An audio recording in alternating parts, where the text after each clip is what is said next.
Hello po, magandang gabi 'no, magandang umaga. Nasaan panig man tayo ng mundo at sana po ay nasa maayos kayo sa pagpapanood ninyo ng ating reading na ito, ayan. Ginabi-gabi na tayo 'no, lumabas-labas tayo ng Huwebes, ayan po Pina anong tawag dito, pina-bless at pinadasalan ko po kasi yung mga bracelet papunta ng abroad oo, ayan. So, kaya ngayon lang tayo nakauwi. Okey po. Eto ginabi-gabi na, ayan. Baka may mga gusto po pong humabol ng order ayan mag-click na kayo ng link na nandiya-diyan sa comment section. Yung nakalagay na to book a private reading and inquiries, please click the link. Ako po yan Ako lang po yung nagko-comment ng aking link diyan sa comment section po. Okay? Okay, sa unang hatag pala, meron tayo ditong 7 of Cups, the Sun. Meron din tayong 6 of Pentacles, and then meron tayong 6 of Cups. Okay po. Meron tayong 3 of Pentacles, ayan. Tapos pangalawa na. Ang bilis bumagsak ng card Ayan tignan nyo naman. And then meron tayo ditong 6 of Wands, okay. Meron tayong Page of Cups. Ayan, isa na lang para sa situational reading. Ayun na Isang Queen of Pentacles. Ayan. Okay po. Si Queen of Pentacles nakakapag-isip So nakikita nyo sobra yung pag-iisip niya ngayon Although parang ayos naman na sa kaperahan, ayan maaari naiisip niya kung ano yung bakit ganun yung mga nararamdaman niya Minsan may parang bilis ng pagtibok ng puso, ganyan parang kinakabahan na hindi mo maintindihan, ayan. So kung kayo man ito mapapalalaki, mapababae gender specification. Dito kasi isa kang positive na tao napaka-positive. And then nagkaroon ng rito, ayan, nakita niyo naman pagpili at sad to say hindi kayo yung pinili. So ayan po ayan, may pagpiling naganap. Ayan. And dito nakapag-usap naman kayo. Ayan, ang isa sa inyo ay naging maayos na. Pero yung isa parang bumabalik sa kalungkutan. Kung hindi man, kung ito ay siya, ayan yun yung mga bagay naman na nararamdaman mo. Alam niyo ba ang mga senyales kapag naiisip kayo ng taong ito? Ayan Unang-una, kapag hindi kayo mapakali, parang all of a sudden okay ka naman kanina, bigla-bigla, bigla kang nalungkot, or bigla kang parang kinakabahan, or bigla kang, parang may ibang kakaiba talaga na nararamdaman, Hindi mo enerhiya yun, kundi enerhiya yun ng taong nag-iisip sa'yo. Ayan po So, ibig sabihin po hanggang ngayon, ikaw pa rin ang nasa isip niya. At siya na nga yung kumbaga nagpaalam at umalis, ayan. Iniwanan ka, naging okay ka naman kasi victory and success, ayan. Sa trabaho, okay din, naging maayos naman, okay po. Yun nga lang talagang kumbaga ikaw at ikaw pa rin yung nasa sa isip niya. Ikaw yung bumabalik sa isip niya, yung pangalawang senyales na tawag dito, na naiisip kayo ng taong iyon, pag may nakikita kayong bagay na, ang tawag doon, yung may kinalaman sa kanya, kunyari, numero, paborito niya, ganun o maya-maya makikita mo yung initial ng pangalan or pangalan niya mismo, apelyido, pangalan, ganyan. Na hindi naman sana dapat, pero bakit laging sumusulpot? Isa lang po ibig sabihin nun sobra-sobra ang pag-iisip sa inyo ng taong yun. At ang pangatlo, pag pumapasok siya sa panaginip ninyo, ibig sabihin po nun, bago matulog ang taong ito, kayo ang nasa isip. Kaya po ganun, pumasok sa isipan ninyo Pati sa pagtulog ninyo, pumasok. So, ayan meron ditong taong ito na nga siya, siya naman yung hindi naman, tawag diyan, hindi ka nawawaglit sa isip niya. Ikaw ikaw pa rin ang nasa sa isip ng taong ito, 'no. Maaaring may pag-uusap at pagkikita, eto pag-uusap din kasi, eto pagkikita. So, reunion card, maaaring magkakaroon ha, soon. Ayan ha. Kasi hindi ka mawala sa isip niya eh. Kahit na ano na nangyari, siguro matagal ng panahon, 5, 10 taon, 7 taon, pero hanggang ngayon ikaw pa rin ang nasa isip ng taong ito ha. Okay po. Umayos na nga ang buhay mo eh, 'di ba? Ito ha, meron tayong 9 of Pentacles, Earth sign, ayan. May takot siya. Okay po. And obsession din. Ayan, parang obsessed na raw sa inyo. 'Di ba? Tama naman. Pagka ikaw laging laman ng isip ng isang tao, no? Obsessed na siya sa iyo. 'Di ba? Vice versa din, gayon din kayo. Kapag kayo naman, siya ang lagi ninyong nasa sa isip, ibig sabihin, kayo man ay obsessed na rin sa kanya. 'Di ba? So, kung kayo nakakaramdam ng mga ganong senyales, sa mga binanggit ko kanina, yun po, na-o-obsess na sa inyo ang taong ito, ha? Kayo kanyang gustong talagang balikan at puntahan. Obsession. Ganda ng title natin ngayon, ha? Obsession. And then, meron tayong Judgment, which is a fire sign. Ayan. Sabi kasi dito, gusto niya ng pagpapatawad, humingi ng tawad, at pagmamakaawa din. Ang laki siguro ng kasalanan nito sa inyo. Baka yung mga panahon na, alam niyo yun, kayo ay sobra-sobra yung pagmamahal, pero alam niyo yan, yung para kayong mainit na pagkaing binitawan at kusang itinapon na dahil sa sobrang init. May mga ganun. Kaya yan hindi sila halos mapagkatulog sa laki ng kasalanan ginawa sa inyo. Diba? Ayan ha. Ikaw siguro, moving forward na, siya ang hindi maka-forward dahil sa hindi niya rin siguro mapatawad ang kanyang sarili sa kanyang ginawa sa inyo. Ayan. Kasalanan mo na yan. Okay po, and then meron tayo ditong the world, earth sign in reverse. Naka-reverse din siya. Ayun.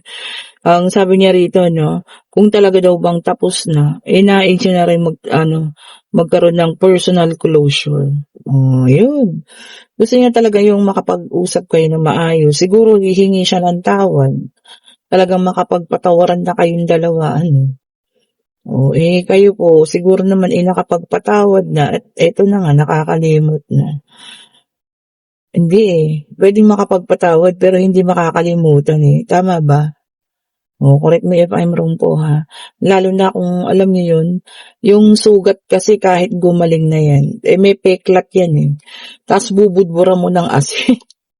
Bubudbura mo ng asin. Masakit pa rin po yun ha. Di po ba? Ingat po pala kayo ha. Lumabas ako ang gabi na nakauwi. Diyos ko po, umulan-ulan. Maglagi po magdala ng payong ha. Paulan-ulan na sa hapon. And then meron tayong Queen of Swords na ka-reverse. Ayan. Sabi rito, cold-hearted ka na daw. So ayun nga.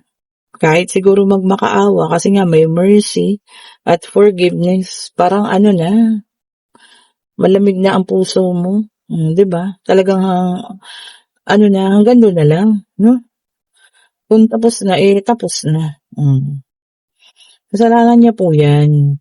Kasi yung mga panahon na kayo yung hindi naman nagmamakaawa, pero kayo yung gustong-gusto sanang maayos pa, pero para kayong binitiwan at tinapon na parang basura 'di ba? Tapos ngayon ganyan. Ano kaya ang palagay niya sa inyo? 'Di ba? Emotional kineme. 'Di ba? Kayo yung tagasalo ng mga emosyon niya. Hindi tama yun ha. Pahalagahan po natin lagi ang ating sarili. Tama ang inyong ginawa. And then meron tayo ditong the hermit. Ayan. Ito para sa iba naman ha. Yung iba sa inyo rito naghahanap ng totoo. Maaring totoo sa isang tao, no? Totoo sa mga pangyayari. Baka may nangyari na hinahanap niyo yung totoo, yung katotohanan ba? Bakit nangyari ang mga gano'ng bagay? Kung sino naman po ito sa inyo, ha? Sino natin? Eto pa. Okay. Ang ganda, Ten of Pentacles, Earth sign, ayan. Wealth, ayan po, ha. Tapos dito sabi niya, love, hindi lang wealth, ha. Sobra-sobrang pagmamahal, ayan, sobra-sobrang, tawag dito, financial, di ba ang ganda ng ganun? Di ba, yung sobra-sobra ang pagmamahal, ibig sabihin, mahal ka ng taong yan. Kumbaga, walang pagkukulang, sobra-sobra nga, labis-labis, di ba? Mas maganda po ang, minsan ang sobra, kaysa sa kulang, ha.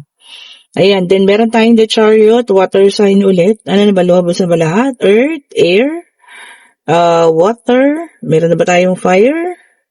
Kasi fire, wala pa. Okay, so ito naman naka-reverse din, the Chariot. Ayan, ako merong hindi matutuloy na lakad. Ayun po, ha. Meron pong hindi matutuloy na lakad, baka ito ay nakaplano na. Tapos yung isa ay magkakaroon ng problema. Ayan po, ha. Or kung paalis mo ng bansa, baka meron magkaroon ng delay o problema po. So, habang maaga pa, i-check nyo na, ha. Kung flight nyo next week, tignan nyo na po, ha. Okay po, para walang problema at walang hindi magandang pangyayari, no. Ayun. So, ayan. Ito ang ating Knight of Pentacles. Ayan. Merong nagkakagusto sa inyo, kung sino man ito sa inyo, ha. Kaya lang, lang siya ngayon, ayaw niya pang iparamdam. Ano muna siya, naka-stagnant lang. Tapos nakatahimik lang muna, pinagmamasdan ka lang muna niya. Di ba? Ayaw niya munang ipahayag ang kanyang damdamin. Kung ano man yan, ha.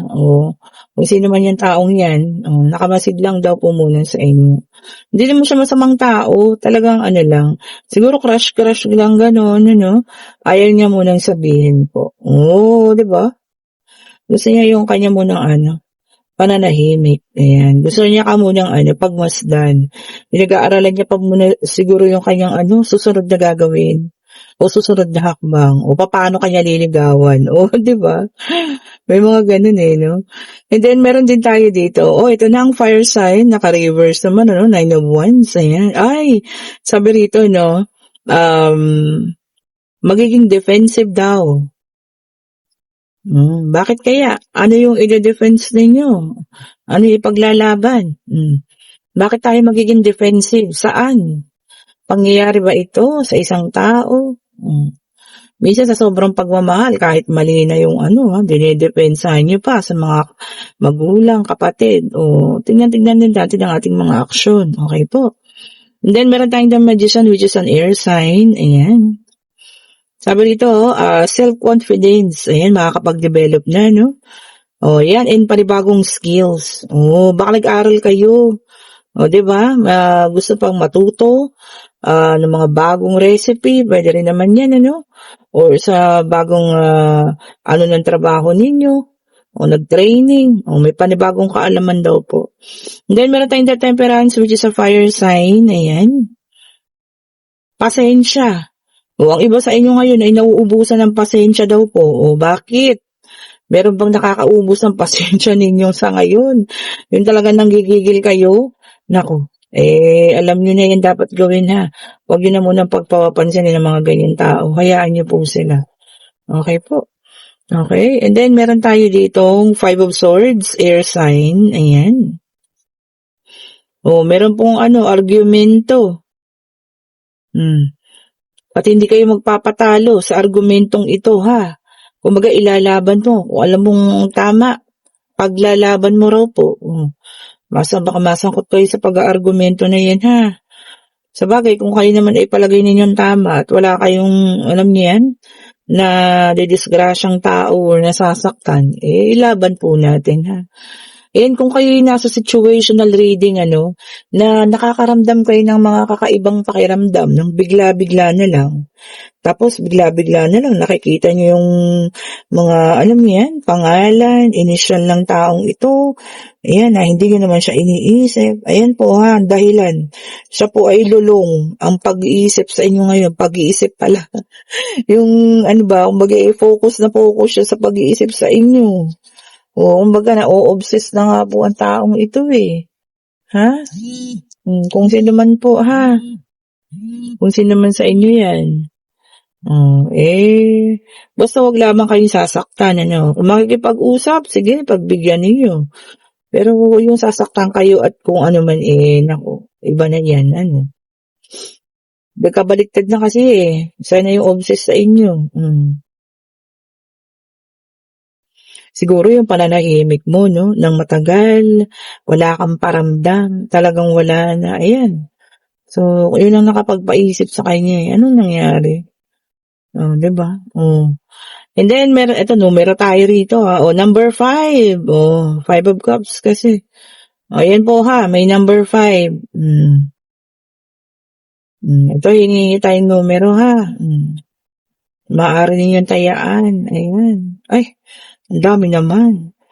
Paisa-isa lang po Paisa-isa lang. 16. 5, 16. Ano naman po itong lumabas I-try nyo lang tayaan. Pa-20-20 lang. Huwag po yung malaki yan Malay nyo naman. Di po ba? Nakapagbigay kahit 5,000, 10,000. Di po ba? Ayan, tignan pa natin. Ito pa, Ay, wala. Isang Queen of Swords. Wala Tignan pa natin. Meron na tayong 5 and 16 at ito pa, number 4. 4 of Pentacles, kapirahan yun. So, 5, 16, and 4. Bahala na po kayo dyan Pero yung dagdagdagan ng birthday ninyo, tsaka yung buwan ng birthday ninyo, ayan kayo nang mag-isip dyan para mabuong 6. Okay, and kung meron kayong katanungan, pag-ibig, ayan, pangyayari. Pag-travel, eto na, ang bilis. Ang sagot po ay maaari, and this is deceit. Meron nga nag-i-spy po sa inyo. Ayan, talagang natapos dun sa obsesyon, ayan. Ay, hindi, nag-umpisa sa obsesyon, natapos sa pang-spy. Ayan. So, hanggang ngayon, hindi kayo, talagang binibitawan ng taong ito, Kumbaga, kayo talaga yung, naka-focus ngayon yung pag-iisip niya sa inyo. Bakit kaya? Siguro yung pananahimik mo masyado naka-apekto sa kanya, ayan, kung nagugustuhan yung ating reading, pa-like, pa-share, pa-subscribe, and hit the notification bell para lagi po kayong updated sa mga bagong videos na nire-release natin. And kung gusto nyo ng ating mga bracelet, ayan, nagagandahan at mga lucky bracelet, ayan, umorder na po kayo. Ayan, kung gusto nyo pang pasabay bukas, magpapa-JNT rin tayo. Sabay-sabay na, pati yung mga abroad. Ayan, sabay-sabay na po lahat yan bukas. I-click nyo lang yung link. And kung gusto nyo pa ng private reading, may slot pa po tayo hapon. Yung umaga, medyo marami-rami na. Hapon po pwede. At sa gabi, ayan, pwede pa po Thank you so much for watching po. Have a great day. Ayan, nag-ingat po ang lahat. Huwebes na maulan. Salamat pong muli sa inyong pagsubaybay sa lahat ng ating mga reading. Sa mga bagong subscribers, sa mga datihan sa mga bumabalik, sa mga palagian ko nakakausap sa Messenger, ayan. Maraming salamat po sa inyo at sana po ay nasa mabuti kayong lahat Bye-bye po sa inyong lahat.